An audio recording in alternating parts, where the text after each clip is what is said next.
ప్రతి యువతి, ప్రతి యువకుడు తనలోని అంతర్గత శక్తిని గుర్తించేలా ప్రోత్సహిస్తూ, కెరియర్ పరంగా, క్యారెక్టర్ పరంగా వారి అభివృద్ధికి సహకరిస్తూ, తమ కుటుంబం పట్ల, దేశం పట్ల తమ బాధ్యత నిర్వర్తించేలా దిశానిర్దేశం చేస్తూ, యువత సమగ్ర వికాసానికి కృషి చేస్తున్న వందే మాతరం యూత్ ఫ్రెండ్ ఛానల్కి సబ్స్క్రైబ్ చేయండి. నోటిఫికేషన్ కోసం బెల్ ఐకాన్ని క్లిక్ చేయండి.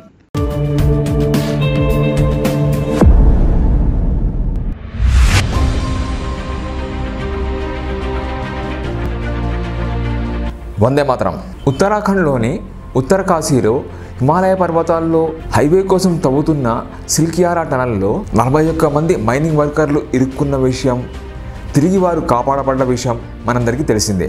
టనల్ రెస్క్యూ ఆపరేషన్లో ఇదొక అద్భుతం అని ప్రపంచం మొత్తం కొనియాడింది.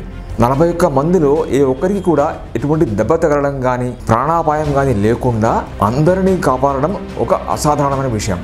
ఈ అద్భుతమైన ఆపరేషన్లో హీరోలు ఎందరో, వారందరూ మనకి స్ఫూర్తిదాయకమే. వారందరి నుంచి మనం నేర్చుకోవాల్సింది ఎంతో ఉంది.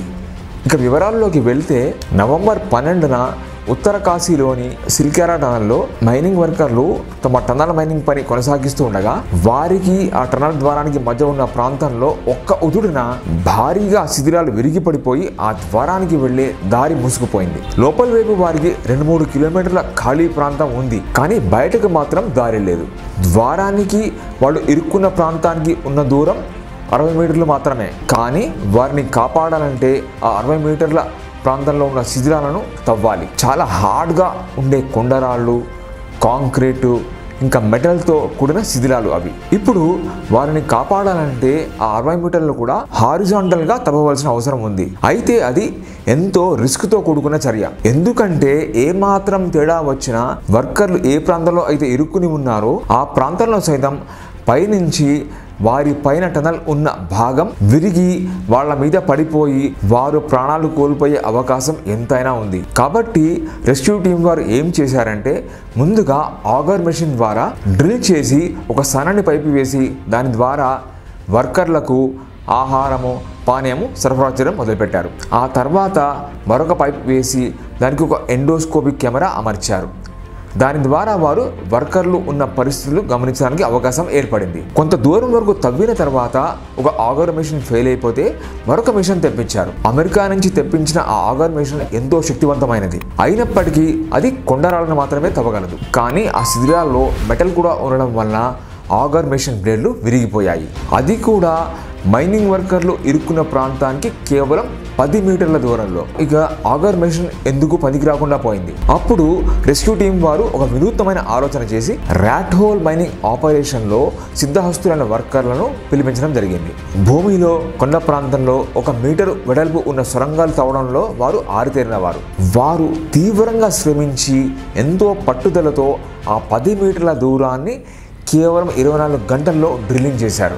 అందులో నుంచి 1 మీటరు వెడల్పు ఉండే పైపు వేసి ఒక స్ట్రెచ్చర్ కూడా వేసి 41 మంది మైనింగ్ వర్కర్లను ఒక్కొక్కరిగా బయటకు తీసుకొచ్చారు. వారందరూ బయటికి వచ్చింది నవంబర్ 29న.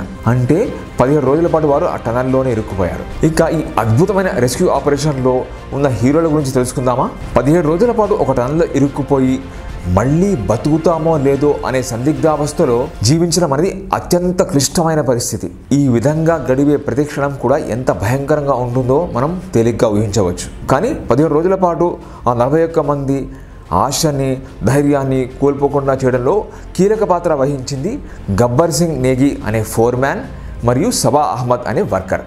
ఆ 41 మందికి వీరు నేతృత్వం వహించారు. ముందుగా టనల్ కూలగానే లోపల ఉన్న వాటర్ పంప్ని ఆన్ ఆఫ్ చేయడం ద్వారా నీళ్ళని బయటికి పంపించి మేము బతికే ఉన్నాం అని బయట వారికి సంకేతం పంపించారు. ప్రతిరోజు ఉదయం వారితో యోగా, ఎక్సర్సైజు, ధ్యానము చేయించడము, భోజనం తర్వాత వారితో ఆ టనల్లో 2 కిలోమీటర్లు వాకింగ్ చేయించడము, ఆటలు ఆడించడము, మనం తప్పకుండా బయటపడతాం అనే ఆశని వారిలో ప్రతిరోజు నింపడం, ఇదే ఆ టనల్లో మా దినచర్య అని నేగి ఇంకా అహ్మద్ చెప్పారు.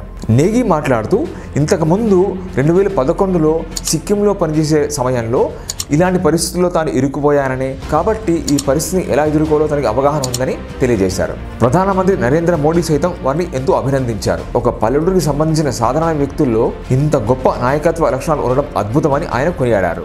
ఏదో ఒక యూనివర్సిటీ వారు వీరితో ప్రదర్శింపబడ్డ నాయకత్వ లక్షణాల మీద ఒక కేస్ స్టడీ చేయాలని ఆయన పిలుపునిచ్చారు. ఇక మరో హీరో ఆర్నాల్డ్ డిక్స్. ఇతను international tunnelling and underground space association కి ప్రెసిడెంట్, ఆస్ట్రేలియా వాస్తవ్యుడు. ఇటువంటి రెస్క్యూ ఆపరేషన్ లో ఇతనికి అపారమైన అనుభవం ఉంది. వర్కర్లను కాపాడడం కష్టం కావడంతో ఆ దేశం నుంచి రెస్క్యూ టీం వారు ఇతన్ని పిలిపించారు. ఇతను ఒక 5 రకాల ప్లాన్లు తయారు చేశాడు. అందులో టనల్లో హారిజాంటల్గా తవ్వడం ఒకటి, కొండ పైనుంచి డ్రిల్ చేయడం ఒకటి, ఇలా 5 రకాల ప్లాన్లు ఉన్నాయి. చివరికి టనల్ ద్వారా నుంచి చేసిన హారిజాంటల్ డ్రిల్లింగ్ ఆపరేషన్ ద్వారా వాళ్ళని కాపాడడంలో కీలకమైన పాత్ర వహించాడు. ఆగర్ మెషిన్ ఇంకా ర్యాట్ హోల్ మైనింగ్ టీం కృషితోనే ఇది సాధ్యపడిందని, కానీ ర్యాట్ హోల్ మైనింగ్ అనేది హిమాలయాల లాంటి బలీయమైన పర్వతాల్లో ప్రమాదకరమైన భౌగోళిక పరిస్థితుల్లో కీలకంగా పరిణమించింది అని ఆయన పేర్కొన్నారు. ఇటువంటి ఆపరేషన్ తాను ఎప్పుడూ చూడలేదని, టనల్లో ఇరుక్కున్న ప్రతి ఒక్కరు కూడా ఎటువంటి ప్రమాదం జరగకుండా బయటపడడం అద్భుతమని, మనిషి యొక్క సంకల్ప శక్తికి ఇది ఒక గొప్ప ఉదాహరణ అని ఆయన పేర్కొన్నారు. మేము సైంటిస్టులము, మేము ఎక్స్పర్ట్లము, మేము మోడర్న్ అని భావిస్తూ దేవుణ్ణి నమ్మడం వెనుకబాటుతనము అని, మూఢనమ్మకము అని భావించే అనేకులకి ఇతను పూర్తిగా భిన్నం. ఆ టనల్ ప్రాంతంలో ప్రతిష్ఠింపబడ్డ భౌక్నాగ్ అనే కొండ దేవతను అతను నిత్యం పూజించేవాడు.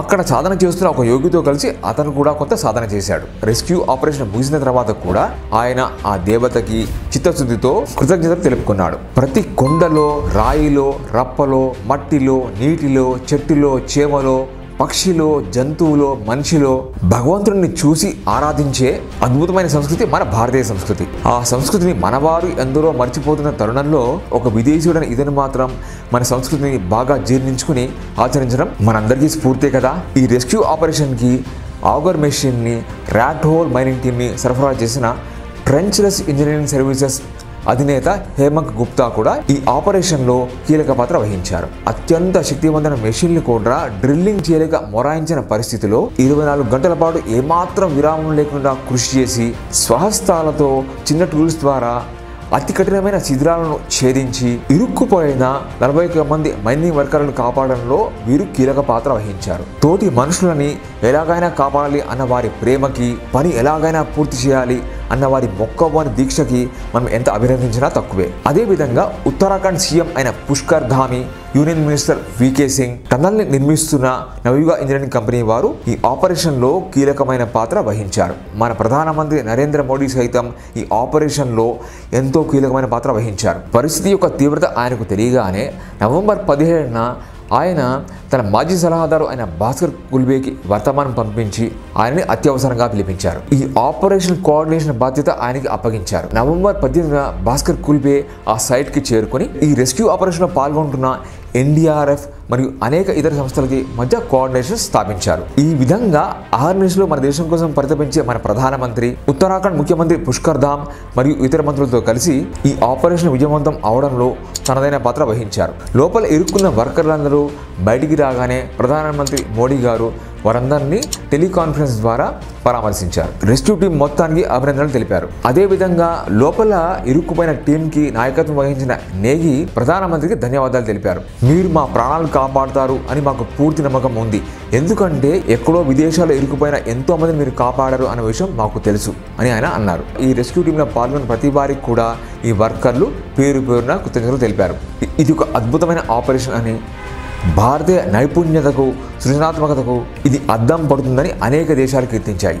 అయితే ఇటువంటి ప్రమాదం జరగకుండా తగిన ముందు జాగ్రత్తలు తీసుకోలేదని ఆరోపణలు వస్తూ ఉండడంతో ప్రస్తుతం పని జరుగుతున్న అన్ని టనల్స్లో కూడా ఇటువంటి ప్రమాదాలు జరగకుండా జాగ్రత్తలు వహించడంలో ప్రభుత్వం శ్రద్ధ పెట్టింది. ఏది ఏమైనా సరే తన ప్రజలను కాపాడాలి అన్న నాయకత్వ లక్షణానికి, ఒక గొప్ప టీం వర్క్కి, ప్రాణాపాయ స్థితిలో ఇరుక్కుపోయినప్పటికీ చూపవలసిన గుండె నిబ్బరానికి, నిద్రాహారాలు మాని ఇతరుల ప్రాణాలు కాపాడడానికి అహర్నిశలు చేయదగిన కృషికి, భారతీయ సృజనాత్మకతకి, భారతీయ సంస్కృతికి ఈ రెస్క్యూ ఆపరేషన్ ఒక ఉజ్వలమైన ప్రతీక. ఇందులో మనందరికీ ఎన్నో జీవిత పాఠాలు ఉన్నాయి అనేది కాదనలేని సత్యం. వందే మాతరం.